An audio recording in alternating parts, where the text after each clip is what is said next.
তোমরা যে মকটেলসগুলো দেখলে, বেসিক্যালি মকটেলসগুলো মানে আমার খুব ফেভারিট, মানে ফ্লেভার্সগুলো আমার প্রচণ্ড ফেভারিট, লাইক ম্যাঙ্গো, লিচি, গ্রিন মিন্ট, মানে আমার এক একটা মুডের উপরে এক একটা মকটেল ভালো লাগতো। আর আমি মনে করি যে আমি যেটা পছন্দ করি নিশ্চয়ই সামনের মানুষটাও সেটা পছন্দ করে, মানে মানুষকে খাওয়াতে খুবই পছন্দ করি, সেম ও মানুষকে খাওয়াতে খুব পছন্দ করে।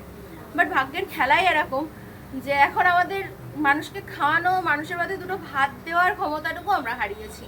আর এটা সবাই বোঝে না, সবার কাছে মনে হয় যে না আমরা খুব ভালো আছি, সুখে আছি, বা কিভাবে যে আমরা আছি, এত এই যে লাখ লাখ টাকার জিনিস, এইগুলোর যে লস, এই যে তোমরা যারা বোঝো তাদের জন্য বলছি, এই যে একটা ফ্রিজ, একদম নতুন ফ্রিজ তোমরা দেখলে বুঝবে, দেখো এখান থেকে এখনো পর্যন্ত আমরা প্লাস্টিকটা পর্যন্ত সরাতে পারিনি, তার মানে কতটা নতুন।